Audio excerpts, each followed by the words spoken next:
The FAHR Road Crusher, Forester C2000, is a unique self-powered mobile road crusher. FAHR Industries is proud to have developed this machine to provide you with a very cost-effective yet simple solution to your road building and resurfacing needs. The machine's intelligent design and careful construction will give you years of economical and reliable service, and at the same time providing either immediate cost savings to your company or the upper hand when it comes to bidding on future jobs.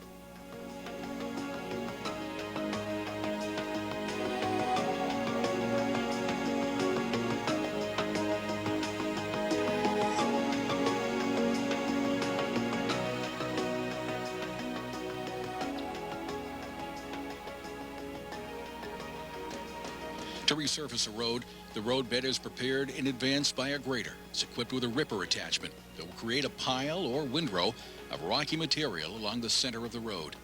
Gravel and rocks up to 12 inches in diameter and occasionally up to 16 inches can be recovered from the road's surface and cleaned from its ditches to form a windrow about 16 inches high by 6 feet wide. Once this material is processed, it should provide enough material to resurface the entire road. The Forester C2000 will process approximately 1,000 cubic yards of windrow per mile, which is the equivalent to about 450 cubic meters of material per kilometer. Under these conditions, it can travel up to 1,000 feet per hour, or about 300 meters per hour. This translates into the ability to process 2 miles, or 3.2 kilometers of windrow per day.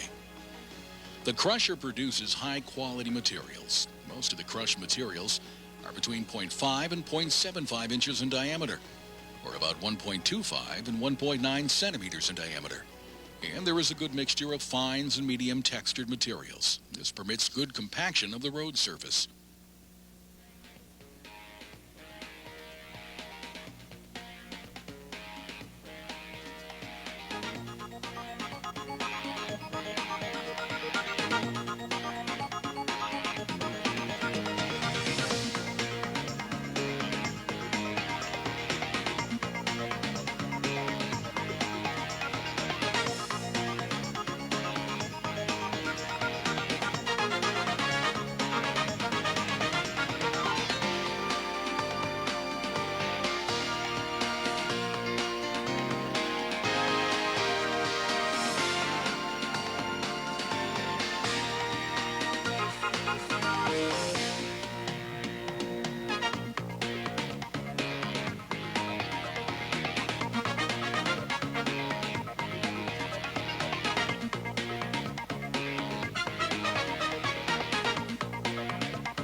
The FAHR Road Crusher's uniqueness is its ability to continuously process rocks on the road at the original site. Traditional methods, which can become very costly, requires you to remove the road's material by truck, crush the material, transport it back to the site. Or another common method may be the purchasing of expensive crushed material and again, trucking it to the work site. The Forester C2000 processes a single windrow at a time and can be easily maneuvered to permit regular road traffic. This allows roads to stay open, especially when working on smaller rural roads where there are few alternate road options. This exciting compact machine not only crushes rocks, but is also capable and has been used for asphalt reclaiming and crushing concrete. The crusher's capabilities range from forest road development, resurfacing low volume or secondary roads, to even converting old railroad beds into bicycle or pedestrian pathways. Other applications may exist.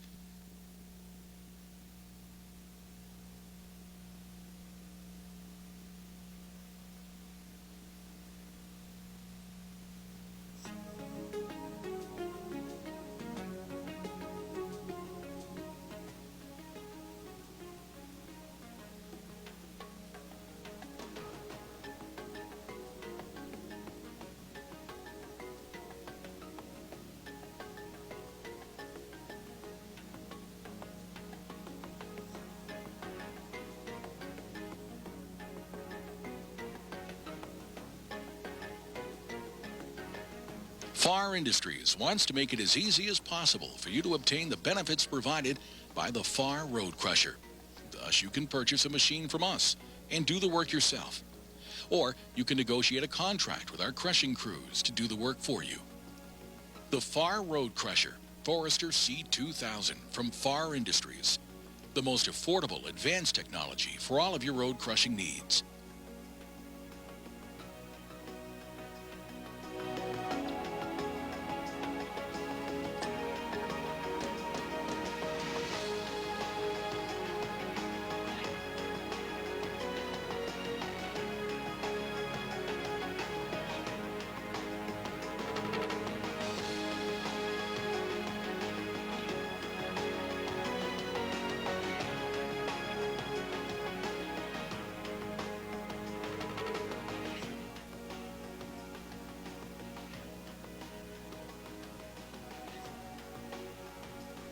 For more information, please contact us at the address shown on your screen.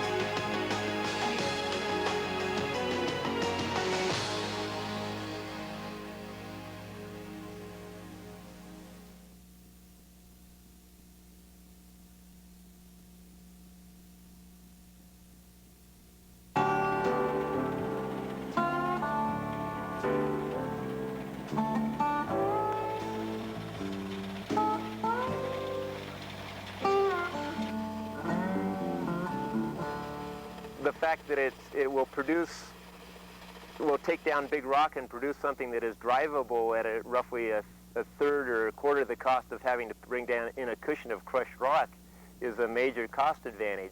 Well, I guess what we found out is the crusher is the easiest part of the operation. It runs along pretty smoothly. There's no problems with it. The hardest part is the graders, and then behind that's the finish blading and the water trucks that go on. We have a lot of roads like this, particularly on the Rio Grande, where we have material in place where this would work very well. We can now recover what was once a wasted resource, and that's the oversized rock that typically lines ditches or lies in windrows alongside the road. An hour to drive from the bottom up to here before we did the road work on here, and now made it in about 15 minutes. So it's providing an extremely good road surface.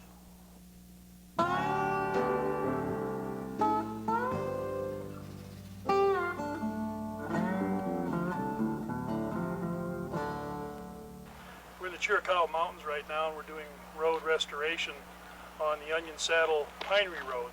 And this road has not had this kind of maintenance in probably 20 or 25 years. And the road surface had become cobbles and real uncomfortable road to drive for an arterial road. We were fortunate to find a mobile rock crusher that we were able to bring up here and start a process that this is the first time it's happened in the country. The finding is that it will crush anything that we have in this area, from the alluvial fan material, which is the round cobbles, the river stone, up into the material up on top here, which is fairly fractured and easy to break up. So hardness has not been a problem at all. We pull material from the ditches and we scarify the roadbed, try and scarify it down about 6 inches, and utilize all the material up to 12 inches in diameter, including 12 inches.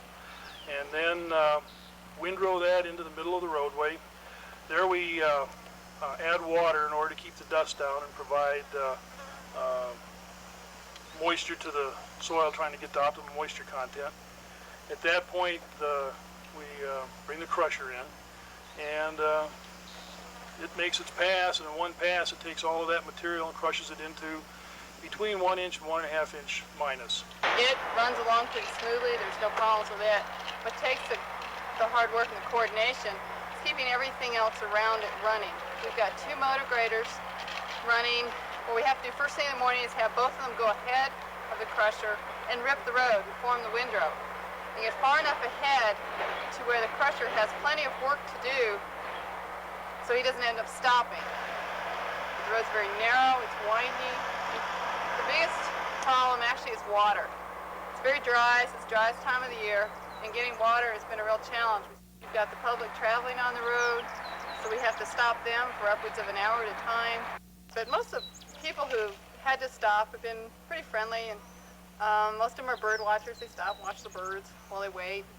And I guess they realize that they're out in the forest and they shouldn't be in a big hurry, and they relax and enjoy it. Right, this project is on the Canales River Road, which serves a primary access from a state highway to a federal highway. It's a through road. The reason why we chose this project, of course, one was the fact that the material lent itself to this type of an operation. We felt that it would work. The road basically was not even gravel. Gravel was all worn out, what little there was. And we felt that we could get a large amount of work done at a fairly reasonable cost. You can stand right beside the machine while it's working. You know, you can use it on a main road and still route traffic right by the machine while it's working. With the exception of the crusher itself, it can be done with equipment that we all have and that the counties have, so there's no specialized equipment needed other than the crusher itself. So I think the potential for this type of a project is substantial on most of our forests here in Colorado. What we have here, this is the part of the machine that does all the work. It's a rotating drum. It rotates at about 1,000 RPM. The machine has a 225 horsepower Cat engine and a 3-to-1 transmission reduction. This drum will rotate up, and these hammers lift the material up against the anvils up on top and crush it. And if you take a look in there closely, you can see the distance between the hammer and the anvil. The crushed rock has to be that size before it'll come out the back of the machine. Different than other equipment, you have intense amount of repairs, intense amount of maintenance that's needed with this. You have to have service trucks with it that are equipped, welders, torches, just the whole 9 yards. It requires a lot of heavy maintenance and dedication by the employees. And it's about a couple hours a day at least, and that's changing the hammers and that's checking over different items that may have broken.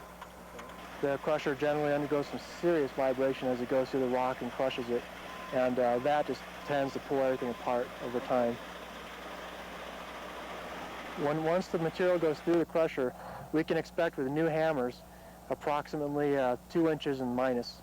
And as the hammers begin to wear, we'll get up to 4-inch minus material as the hammers just begin to drop.